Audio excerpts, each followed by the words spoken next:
अध्यात्म के क्षेत्र में हम एक शब्द सुनते हैं, कुटस्थ चैतन्य। क्या इसमें और होली घोस्ट में कोई संबंध है? 5 तत्व होते हैं, आपने अभी उनके बारे में बात भी करी थी, जल, पृथ्वी, आकाश, वायु, अग्नि। और 3 ही हमारे गुण हैं, सात्विक, राजसिक और तामसिक। इन सभी से जो है हमारी कहते हैं इंद्रियों की रचना हुई है। तो क्या हमारा सूक्ष्म शरीर भी इन्हीं का बना है? कबीरदास जी ने कहा था ना, जा मरने से जग डरे मेरे मन आनंद, कब मरिए कब पाइए पूर्ण परमानंद। तो हर ध्यानी को यही लगता है, death becomes a adventure for you.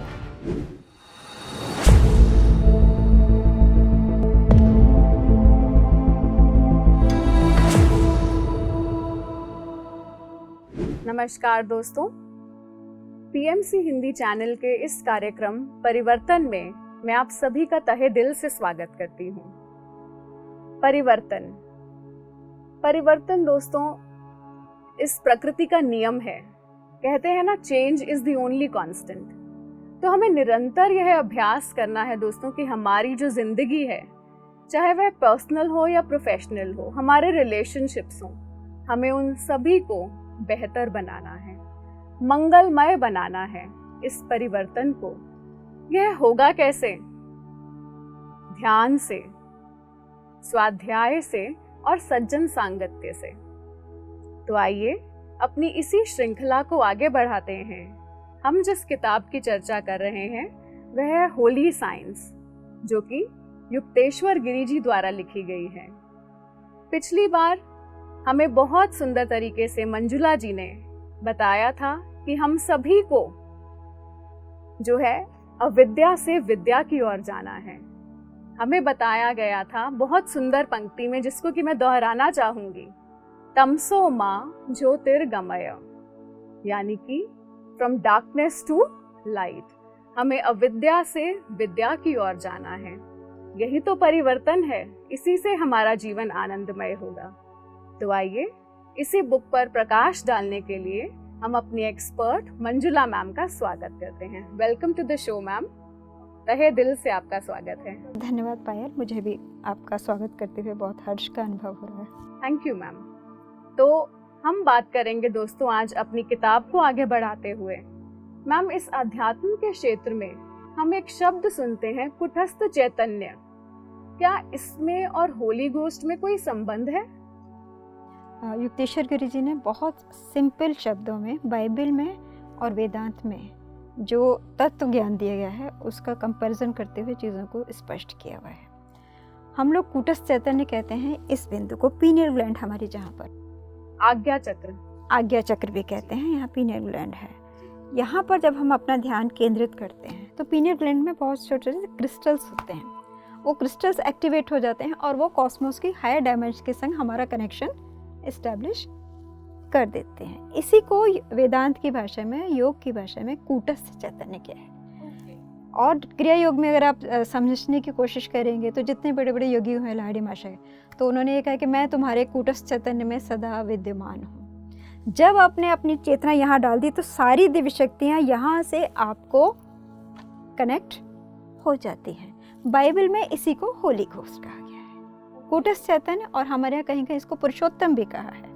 जैसे भगवान कृष्ण ने पुरुषोत्तम योग अगर आप पढ़ेंगे तो वो यही चित्र है कि जब उन्होंने संजय को कुरुक्षेत्र में ज्ञान दिया है तो उन्होंने कहा कि चर्म चक्षुओं से तुम उसको नहीं देख सकते हो, तो तीसरी आँख खोली है, पीनियल ग्लैंड को एक्टिवेट किया है, जिससे कि दूर की जो चीज़ें हैं वो आप यहाँ बैठ करके देख सकें। यही पुरुषोत्तम है, यही होली घोस्ट है, यही कूटस्थ चैतन्य है, जहाँ पर आपको आपकी डिवाइन एनर्जी के माध्यम से आप पूरे ब्रह्मांड से, परम ब्रह्म से, कॉस्मोस से आप कनेक्ट हो जाते हैं।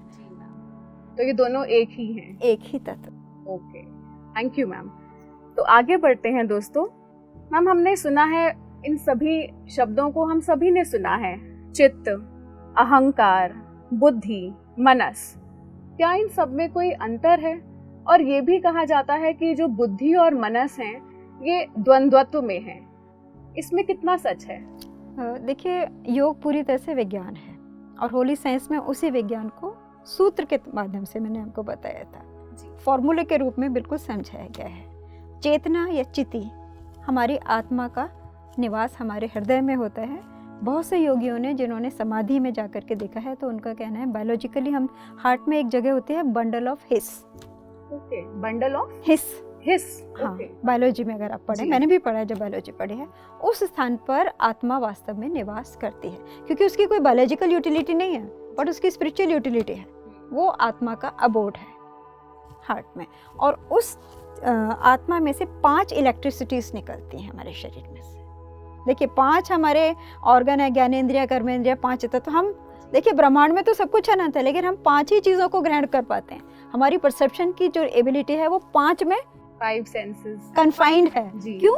क्योंकि हमारी आत्मा से जो हमारे हृदय में है उसमें से 5 तरह की इलेक्ट्रिसिटीज निकलते हैं। देखिए ये जो इलेक्ट्रिसिटी है ये कहीं से फ्लो होकर के आ रही है ना, कहीं बन रही है, कहीं से आ रही है, ठीक है। किसी ज़माने में एलईडी नहीं होता था, इलेक्ट्रिसिटी भी नहीं थी, तो दिए की रोशनी थी, तरह तरह के प्रकाश है ना। तो आत्मा में अनंत संभावनाएं हैं, अनंत क्षमताएं हैं। पिछली बार हमने कहा कि परम ब्रह्म में सभी तरह का ज्ञान और आनंद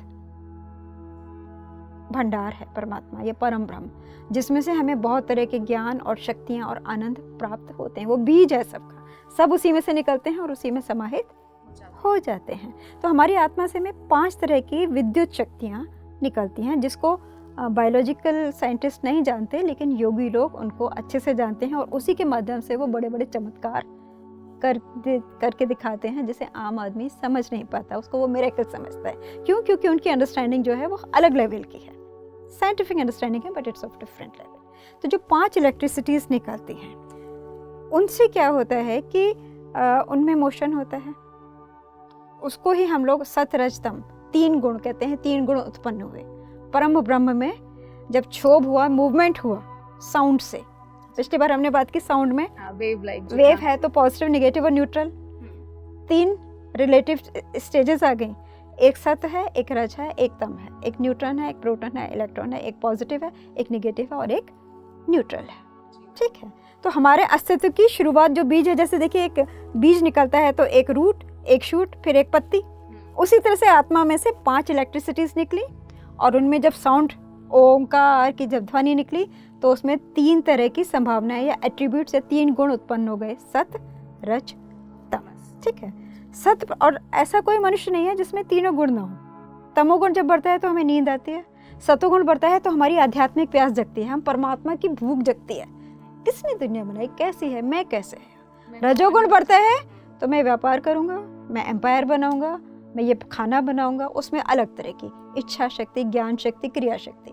हमारी जिंदगी में 3 ही संभावना है ना, सोचते हैं, फिर कुछ एक्वायर करने की कोशिश करते हैं, विजडम गेन करते हैं, फिर किसी पर रूल करने की टेंडेंसीज करते हैं। जो कुछ भी हमारी सोच है या गतिविधियां हैं वो सतोगुण, रजोगुण, तमोगुण, उन तीनों से ही प्रभावित होती हैं। और ऐसा कोई भी मनुष्य नहीं है जिसमें तीनों गुण ना हो, किसी में किसी गुण की प्रधानता थी, बल्कि किसी क्या हमारे अपने ही 24 घंटे में जब तमोगुण की प्रधानता होती है तो हम कहते हैं छोड़ो यार, सोएंगे, तो वो भी ज़रूरी है, क्योंकि नींद में क्या होता है, हमारी कॉन्शियसनेस वापस अपने जो चार्जर है उससे कनेक्ट हो जाती है एंड वी बिकम फ्रेश। और ख़ासकर वो नींद जिसमें कोई सपना ना आए तो बड़ी जल्दी आप फ्रेश फील करते हो, क्योंकि आप चार्ज हो गए, ड्रीमलेस स्टेट हो गए, तो आप बड़ी जल्दी चार्ज हो जाते हैं। रजोगुण होगा तो आप कहेंगे कुछ करना है, बिजनेस करना है, पढ़ना है, मुझे ये बनना है, डॉक्टर बनना है, ज़्यादा एम्बिशियस होंगे, एम्बिशन आ जाएगी। अगर जिसमें एम्बिशन नहीं है वो कहेगा क्या करना है यार, रोटी तो मिल ही रही है, वो रिलैक्स्ड होगा, वो रिलैक्स होगा। अच्छा, दूसरे सतोगुण की प्रधानता है, वो भी कुछ नहीं करेगा, वो कहेगा मेडिटेशन में इतना मजा है, मैं क्यों कुछ करूं, वो स्पिरिचुअलिटी की तरफ जाएगा, वो समाधि में बैठा रहेगा, वो समाधि से बाहर आएगा नहीं, वो मटेरियल वर्ल्ड की ओर देखेगा नहीं, उसका इंटरेस्ट ही खत्म हो जाएगा। इसलिए प्रकृति ने बड़ी अच्छी व्यवस्था की है कि कभी हमारे अंदर सतोगुण जागता है, कभी रजोगुण जागता है, कभी तमोगुण जागता है, उसी के हिसाब से हम लोग बिहेव करते हैं, ठीक है। तो ये जो 3 गुण हुए और 5 इलेक्ट्रिसिटीज जो हृदय में से निकल रही हैं, सतोगुण जब बढ़ता है तो उसी से हमारी 5 ज्ञानेंद्रियां विकसित होती हैं। ज्ञानेंद्रियां आप समझते हैं? जी मैम। आँख, नाक, कान, जीभ और स्किन, सेंस ऑर्गन्स जो हमारे होते हैं, जी है ना। रजोगुण से हमारी 5 कर्मेंद्रियां, हाथ, पैर, जिससे हम बोलते हैं जीभ, एक्सक्रीटा, रिप्रोडक्शन, ये 5 ऑर्गन, 5 ज्ञानेंद्रियां, 5 कर्मेंद्रियां, क्योंकि 5 इलेक्ट्रिसिटीज हैं इसीलिए 5 ही ज्ञानेंद्रियां हैं, 5 ही कर्मेंद्रियां हैं। और बाहर हम जो ज्ञानेंद्रियों से हम देख रहे हैं दुनिया, उसमें हम 5 ही तत्वों को परसीव कर पाते हैं। होगा तो पता नहीं क्या क्या, लेकिन हम हर चीज को परसीव नहीं कर सकते। पृथ्वी, जल, अग्नि, वायु और आकाश, ये 5 तत्व हो गए। तो ये हमारी सीमा कुदरत ने हमारे लिए बांध के दी हुई है। Thank you ma'am. तो मैम बुद्धि और मनस, क्या इसमें द्वंद्वत्व है? अब हम उस बात पर आते हैं कि चित्त चेतना है, चित्त अणु है। आत्मा जो है वो, जैसे आपने देखा होगा मैग्नेट जो है वो उसको फाइल्स को, आयरन फाइल्स को अट्रैक्ट कर लेती है ना। पेपर के ऊपर यहाँ आयरन फाइल्स डाल दीजिए, नीचे मैग्नेट डाल दीजिए, तो वो बिखरी हुई सारी आ जाती हैं। तो चेतन तत्व जो चेत है, उसी वो चित्त का निर्माण करता है। चित्त एटम्स को अट्रैक्ट कर करके, और उसका जो विपरीत है, अपोजिट पोल है, वो अहंकार है, जिसमें तमोगुण की प्रधानता है। अहंकार व्यक्ति क्या करता है? हमेशा ईगोइस्ट होता है, दूसरों को नीचा दिखाए, किसी न किसी बहाने उसको यह है कि I am the best and everyone should behave the way I want. लेकिन जिसमें चित्त है, चित्त पॉजिटिव क्वालिटी है, जिसमें कृष्ण आ जाते हैं, जिसमें देवत्व होता है। अगर अभी तक पढ़े तो 16वें अध्याय में 2 तरह के मनुष्यों का स्वभाव बताया है, आसुरी स्वभाव और देवत्व का स्वभाव। और अर्जुन को बड़ी चिंता होती है, तो उन्होंने कहा नहीं, तू बेफिक्र है, तेरा स्वभाव आसुरी नहीं है। आसुरी वालों के गुण अलग होते हैं, जिनमें अहंकार प्रधान व्यक्तित्व होता है, और जिसमें चित्त सात्विक प्रधान होता है, वो हमेशा सबके भले के बारे में सोचेगा। तो मैम बुद्धि और चित्त एक साथ है? मैं आपको बताती हूँ। हृदय, ये जो हमारा कारण शरीर है वो यहाँ पर है, सूक्ष्म शरीर हमारा ये है, ये आत्मा का घर है और ये आत्मा का ऑफिस है। तो पॉजिटिव निगेटिव यहाँ हो गया। चित्त पॉजिटिव है, अहंकार निगेटिव करंट है। अहंकार का ही जो निगेटिव एलिमेंट यहाँ पर आता है वो मन है या माइंड है, और जो पॉजिटिव एलिमेंट है वो है बुद्धि। बुद्धि में सात्विकता है, फायर एलिमेंट है, ठीक है। मन में विंड एलिमेंट है, मन वायु की तरह है। उसमें मन में आप अपने अनुभव से समझ सकते हैं कि हर समय कुछ ना कुछ, कहते हैं ना, मन चंचल होता है, रहता है। मन नहीं शांत हो पाता, क्योंकि विंड है। कभी मन करेगा कि आज ये कर रहे, अरे छोड़ो, ये तो कर लिया, कुछ नया करते हैं। बुद्धि का क्या, मन को बोलते हैं संकल्प और विकल्प।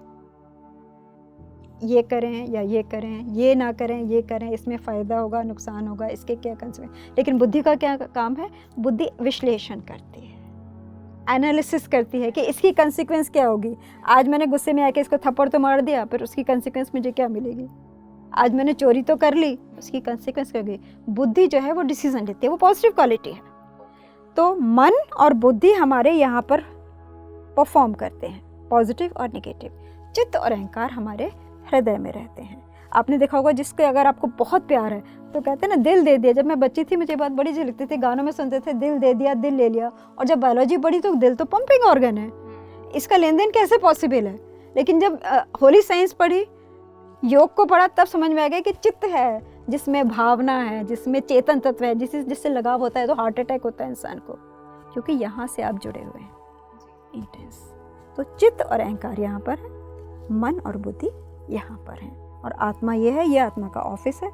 इसीलिए जो हम सोचते हैं वो आत्मा उसको रिकॉर्ड, चित्त का काम है रिकॉर्ड करना। जैसे कैसेट साउंड को रिकॉर्ड करता है, चित्त हमारे जितने भी अनुभव हैं ज़िंदगी के और जिनमें ईगो इन्वॉल्व है, उनको यहाँ पे रिकॉर्ड करते रहते हैं। और जब हमारी मृत्यु होती है तो वो सूक्ष्म शरीर, कारण शरीर निकल गया, बायोलॉजिकल बॉडी तो यहीं रह गई, और वो सारा डाटा ट्रांसफ़र हो गया, और वो आपके फ्यूचर को डिसाइड करेगा। आपने यहाँ रिकॉर्ड किया क्या, चित्त में संस्कार होते हैं। कहते हैं ना कि नेक्स्ट बर्थ में भी हम वही संस्कार लेके जाते हैं, वो कैरी फॉरवर्ड होंगे। और जितना आप ईगोलेस हो जाएंगे तो चित्त कुछ भी रिकॉर्ड नहीं करेगा, तब आप मोक्ष हो गए। फिर आपको दोबारा बॉडी की जरूरत नहीं पड़ेगी, आप हायर रेल्स में, आप एंजल्स के संग जाएंगे, आप देवताओं के संग दोस्ती करेंगे, आप ऋषियों के पास जाएंगे। जैसे हम पहले पढ़ते थे कि सप्तऋषि, देवता, ये ब्रह्मलोक, विष्णु लोक, सब फ्रेंडली वे में आना जाना था, क्योंकि उनकी चेतना बहुत ज़्यादा विकसित हो गई थी। सात्विक जो सतयुग की बात है वो सतयुग है कि दूसरे ब्रह्मांडों में आना जाना था, क्योंकि कैपेबल थे। कलयुग में आत्मा चेतना सिकुड़ती गई, मटेरियलिस्टिक माइंड हो गया, तो बस घर, बच्चे, जानवरों के संग जुड़ के रह गए, आपकी चेतना हो गई। ये सच। थैंक यू मैम, आपने हमें बहुत अच्छे से समझाया इस द्वंद्वत्व को। मैम कहते हैं ना 5 तत्व होते हैं, आपने अभी उनके बारे में बात भी करी थी, जल, पृथ्वी, आकाश, वायु, अग्नि, और 3 ही हमारे गुण हैं, सात्विक, राजसिक और तामसिक। इन सभी से जो है हमारी, कहते हैं, इंद्रियों की रचना हुई है। तो क्या हमारा सूक्ष्म शरीर भी इन्हीं का बना है? हाँ, सूक्ष्म शरीर में होली साइंस में जो उन्होंने बताया है मैं आपको उसके विषय में बताऊंगी। देखिए मैं एक बात और स्पष्ट कर दूं, हमने पिछली बार प्रणव शब्द की बात की थी जी, ओंकार, जिसे गुरु सिखों में बोला एक ओंकार सतनाम, है ना, वो साउंड है जो परमात्मा की बिल्कुल नज़दीक है या परमात्मा का ही स्वर है। बाइबल में उसको बहुत अच्छे ढंग से बताया गया है। In the beginning was the word and the word was with God and the word was God. वही बात आ रही है जो गीता में भगवान ने कहा है कि मैं ओंकार हूँ, मैं प्रणव हूँ। वही बात बाइबल कहती है, द वर्ड वॉज गॉड। आमीन कहें, ओंकार कहें, आमीन कहें, वो उसी परम ब्रह्म की अभिव्यक्ति करने वाली ध्वनि या साउंड है, जिससे आगे चल करके हमने कहा स्पेस, डायरेक्शन और एटम क्रिएट होते हैं। तो क्रिएशन का प्रिंसिपल सबके अंदर एक कॉमन साइंस है ना। अभी आपने जो मुझसे प्रश्न किया कि सूक्ष्म शरीर और कारण शरीर, मैंने बताया था मन बुद्धि जो है और चित्त है। चित्त अहंकार कारण शरीर है, क्योंकि देखिए चित्त में जो संस्कार है वही हमारे अस्तित्व का कारण है ना। अगर एक भी संस्कार नहीं होगा तो उसी समय हमारी चेतना जो शुद्ध प्रकाश है वो शरीर से निकल के पूरे ब्रह्मांड में व्यक्त हो जाएगी और हमें दोबारा शरीर धारण करने की जरूरत, हमारे अंदर वो शक्ति आ जाएगी कि उसमें चेतना है कि हम जब चाहें जैसा शरीर या रूप धारण कर, जब चाहें जिस गैलेक्सी में प्रकट हो जाएं, जब चाहें जिस गैलेक्सी से अदृश्य हो जाएं, अंतर्ध्यान हो जाएं, वो सारी क्षमताएं आ जाएंगी। लेकिन जब तक चित्त है, अहंकार है, तब तक हमने अपने आप को बांध के इस डायमेंशन में रख लिया। हम इस मैट्रिक्स से सतरज स्तंभ की जो त्रिगुणात्मक सृष्टि है इसके परे जाने के लिए अभी एलिजिबल नहीं है। तो मैम एलिजिबल कैसे होंगे? ध्यान से? ये होली साइंस आपको बताएगी कि आप मिनरल किंगडम से निकलेंगे, फिर प्लांट किंगडम में आएंगे, एनिमल किंगडम में आएंगे, ह्यूमन में आएंगे, फिर जब हम द्विज बनेंगे, फिर विप्र बनेंगे, फिर एंजल बनेंगे, फिर समाधि में आ जाएंगे तो हम कॉस्मोस बन जाएंगे। हम जो चाहेंगे, जैसा ब्रह्मा विष्णु महेश तीनों की शक्ति हमारे अंदर आ जाएंगी। मतलब हमारे अंदर अनंत संभावनाएं हैं, वो केवल इंसान के अंदर हैं, पेड़ पौधों के पास नहीं है। They feel, they watch but they can not move. देखो नेचर हर एक को रेगुलेट कर रही है ना। लिविंग तो सब है, प्लांट्स भी जिंदा हैं, जानवर भी हैं, कॉन्शियसनेस तो सब में है, सब में। लेकिन सबको नेचर ने रेगुलेट किया, नेचर नियंता है, नियंत्रण कर रही है। त्रिगुणात्मक जो शक्ति है, किसी में तमोगुण की प्रधानता है वो उसके हिसाब से काम करेगा। मनुष्य में बहुत क्षमता, मतलब हमारी जो संभावना है वो लिमिटलेस है। करने की बात है, we have the freedom to choose, we have the freedom to act, we have the freedom to evolve. तो परिवर्तन ऐसा ही होना चाहिए कि हमारा जो उम्र के संग समय है, लोग ये बड़े गलत धारणा लेकर के बैठे हैं कि भैया बुढ़ापा तो आएगा ही आएगा, मरना तो है ही, एफर्ट क्यों करें। नहीं होगा। अगर आप अपनी आत्मा को बढ़ाते जाएंगे तो उम्र के संग आपका तेज बढ़ेगा, आपकी इंद्रियां और शक्तिशाली होंगी, बल्कि अतीन्द्रिय क्षमताएं भी आपके अंदर आ जाएंगी। और सबसे बड़े उदाहरण हमारे सामने युक्तेश्वर गिरि जी हैं। आपको शायद नहीं भी पता हो, लेकिन मैं बता दूं, युक्तेश्वर गिरि जी से जब ये पुस्तक लिखवाई गई थी 125 साल पहले, तब वो एक साधारण व्यापारी थे। लाड़ी महाराज से मिलकर के क्रिया योग का अभ्यास उन्होंने शुरू किया था। गुरुजी के कहने से कुंभ में ये गए थे, प्रयागराज में, ठीक है। लेकिन जब महावतार बाबा जी से मिल लिए, ये पुस्तक ले ली, उनको सारा ज्ञान प्राप्त हो गया, तो ये इतने बड़े योगी हो गए थे कि एक साथ 2 जगह पर शरीर धारण करके काम करते थे। जी जी, मैंने ये पढ़ा है ना। ऑटोबायोग्राफी ऑफ योगी में देखिए, मार्च 1936 में उड़ीसा में शरीर त्यागा, बूढ़ा बीमार शरीर, और 3 महीने बाद बॉम्बे के रिजेंट होटल में युक्तेश्वर गिरि जी बिना माता पिता की मदद के नया शरीर धारण करके अपने शिष्य से मिलने आ जाते हैं। और उनके आने से पहले भगवान कृष्ण मुस्कुरा करके इशारा करते हैं, तो भगवान भी खुश होते हैं कि ये बेटा मेरा इससे लेकर के हायर लेवल पे आ गया। जैसे एक झुग्गी में रहने वाला बच्चा जब IAS बन जाता है तो पूरे अखबार में न्यूज़ फैल जाती है, सब्जी बेचने वाली की बच्ची जज बन गई, रिक्शा चलाने वाले का बेटा IAS बन गया। तो देवताओं को बड़ी खुशी होती है कि मनुष्य अब हमारे लेवल तक इवॉल्व कर रहा है, वो वेलकम करते हैं, उनको सबको अच्छा लगता है। और हम नहीं करते तो उनको दुख होता है, ये नालायक लोग हैं। तो हमें नालायक नहीं होना, हमें ऐसा परिवर्तन अपने जीवन में लेकर के आना है कि हमारे जीवन की क्षमता, हमारा प्रकाश, हमारा आनंद, हमारा तेज, हमारा ओज बढ़ेगा। तो जैसे जैसे बढ़ेगा तो हमारे आसपास के लोगों में परिवर्तन आएगा, परिवर्तन आएगा तो समाज बदलेगा, समाज बदलेगा तो देश बदलेगा, देश बदलेगा तो पूरा जो हमारा प्लेनेट है उस पर जागृति आएगी, जो महावतार बाबा जी ने किया। परमहंस योगानंद जी के माध्यम से आप देखिए चीन और अरब तक के लोग क्रिया योग का अभ्यास कर रहे हैं, लोग हिमालय पर आ रहे हैं। इवन महावतार बाबा जी के संग जो ग्रुप है उसमें अमेरिकन हैं, क्योंकि वो नेचुरल प्रोसेस है परिवर्तन का। एक बहुत छोटी सी बात बताती हूँ, हमारे पुराणों में एक जिक्र आता है कि जब विष्णु नाभि, पिछले एपिसोड में मैंने विष्णु नाभि और ये सारी चीज़ें बताई थी कि विष्णु नाभि क्या है, जिसमें से ब्रह्मा जी प्रकट होते हैं और सूर्य जिसकी परिक्रमा करते हैं, चतुर्युगियाँ 1000 चतुर्युगियाँ हैं, वो सब हमने चर्चा की थी। तो ब्रह्मा जी को भी समझ में नहीं आया जब उनका अस्तित्व आया कि यार मैं हूँ कौन, क्या करना है, किसने मुझे क्रिएट किया। तो एक आवाज़ उनको ध्यान में सुनाई दी। में प्रश्न आए थे। हाँ, हर एक के हमारे भी आता है कि यार माँ बाप ने तो बायोलॉजिकल बॉडी क्रिएट की, उससे पहले मैं कहाँ थी। यही तो सवाल जगह, तभी तो अध्यात्म के क्षेत्र में है।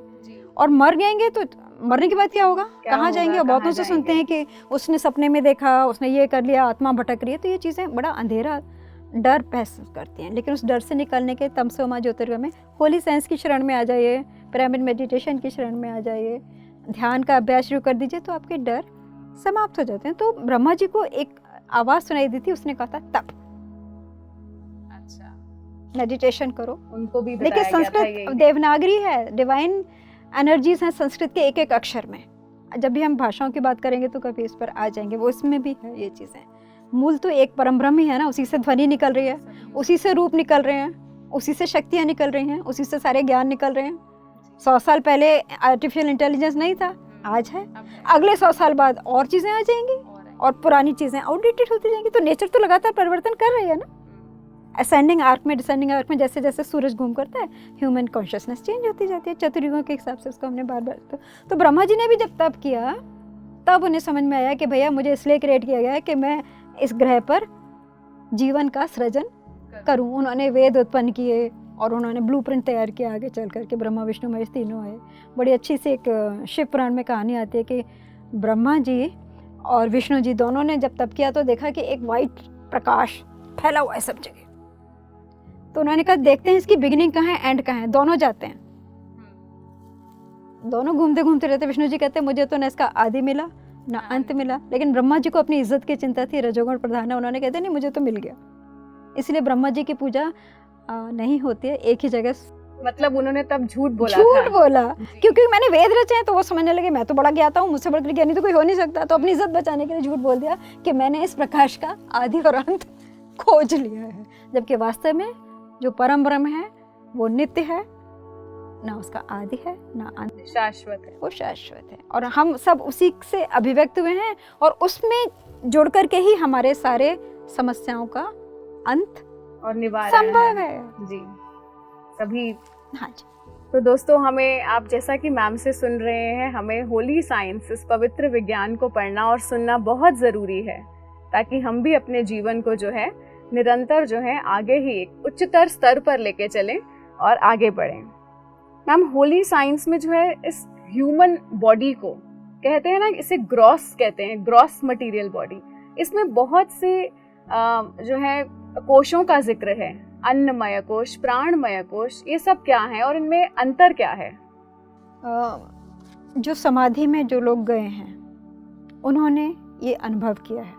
आप सोचिए उस समय ये दुनिया भर की मशीनें नहीं होती थी, एक्सरे मशीन वगैरह, लेकिन आप पुराने योगियों के अनुभवों को पढ़ेंगे, उन्होंने समाधि में जाकर के अपने अंदर की सब कुछ देख लिया था, देखा है, रिकॉर्डेड हैं ये सारी चीज़ें।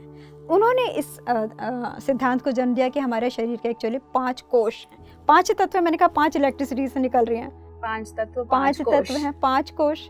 अन्नमय कोश है जिसको जिंदा रखने के लिए हमें क्या चाहिए, अन्न चाहिए। इसीलिए अन्न को हम लोगों ने ब्रह्म कहा है ना। अन्न नहीं मिलेगा तो हमारा ये शरीर फंक्शनल, क्रियावान नहीं रह सकता, ठीक से फंक्शन नहीं करेगा। ठीक से क्या, काम ही नहीं करेगा, आप बेहोश हो जाएंगे, कोमा में चले जाएंगे। सांस तो चलेगी लेकिन ये जो अन्न वाला कोश है वो काम नहीं करेगा, है ना। उसके बाद उन्होंने प्राणमय कोश की बात कही है, ब्रेथ, है ना। उसके बाद उन्होंने मन की बात की, जहाँ संकल्प विकल्प, मन हमेशा मनोमय कल्पना करता है ना, कविताओं की कल्पना कर रहा है, प्रेम की कल्पना कर रहा है, दूसरे ग्रहों की कल्पना कर रहा है कि चांद पे क्या होगा, सूरज पे क्या होगा, वहाँ क्या। मन हमेशा इधर उधर उड़ान भरता रहता है ना, मनोमय कोश। उसके बाद उससे भी सूक्ष्म क्या है, विज्ञान।